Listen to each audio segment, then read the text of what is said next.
توی این سوال یک وزنه داده شده، میگه این وزنه مقدارش هست 100 پوند که توسط فنر روی این سطح شیبدار قرار داره و ضریب اصطکاک 3 همچنین زاویه 30 درجه است. صورت سوال تو قسمت الف میگه که ماکسیموم و مینیموم نیروی کششی رو توی فنر پیدا کنید به شرطی که این وزنه روی این سطح شیبدار سر نخوره. خب من وزنه رو دیاگرام آزادش رو بکشم. برای وزنه ما یک نیروی 100 پوندی داریم رو به سمت پایین به خاطر وزنش، یک کشش فنر داریم T، همینطور یک نیروی N داریم و بسته به اینکه وزنه به کدوم سمت حرکت بکنه یک نیروی مو N خواهیم داشت.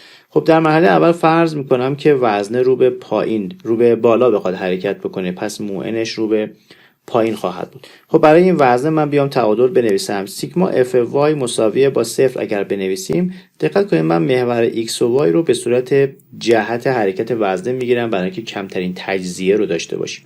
خب در جهت y چی میشه؟ مؤلفه عمودی 100 رو خواهیم داشت، یعنی میشه 100 کوسینوس 30 درجه بایستی برابر باشه با n.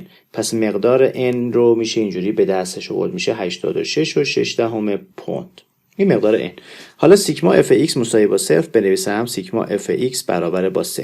در جهت x چی داریم؟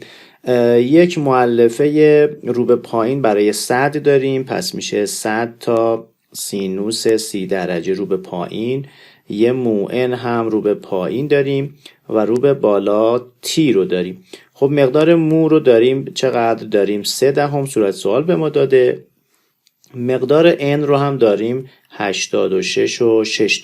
خب میتونیم مقدار t رو برای این حالت به دست بریم. مقدار t رو اگر حساب بکنیم میشه تقریبا 67 پوند.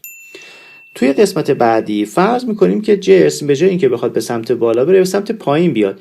اگر به سمت پایین بیاد دیگه این مو n از این سمت نیست و از سمت دیگه خواهد بود. خب سیگمای اف وای تفاوتی نمیکنه، همین مقدار خواهد بود و مقدار n هم تغییری نمیکنه، ولی سیگما اف ایکس در این حالت متفاوت میشه. در جهت x چی داریم؟ یه مؤلفه افقی رو به پایین 100 رو همچنان دارم، یعنی 100 سینوس 30 درجه رو به پایین هست، اما رو به بالا t رو دارم به اضافه مو n، یعنی اینجا مو هست 0.3، n هم هست 86.6 و خب میشه دوباره مقدار t رو به دست آورد. مقدار t در این حالت میشه 24.1 پوند. خب این t ماکس هست و این هم تی مینیموم هست برای اینکه این جسم سر نخوره. توی قسمت بعدی، قسمت ب، میگه اگر که مقدار تی 40 پوند باشه، حالا مقدار نیروی اصطکاک رو به دست بیارید. خب اگر که تی 40 پوند باشه، شکل رو من تمیزش بکنم. اگر که تی برابر با 40 پوند باشه، یعنی اینجا مقدار تی رو داریم 40 پوند. خب مؤلفه رو به پایین 100 میشه چقدر؟ مؤلفه رو به پایین 100 میشه 100 سینوس 30 درجه، میشه 50 تا. پس اگر 50 تا رو به پایین باشه میتونیم سیگما اف ایکس رو به مساوی با 0 رو بنویسیم. 50 تا رو به پایین داریم برابر با 40 تا رو به بالا که تی هست، قاعدتاً به اضافه مو n بایستی باشه دیگه، یعنی مو n بایستی حتما در این سمت باشه تا تعادلش برقرار باشه. پس مقدار مو n ما میشود 10 پوند و جهتش هم رو به بالای سطح شیبدار خواهد بود.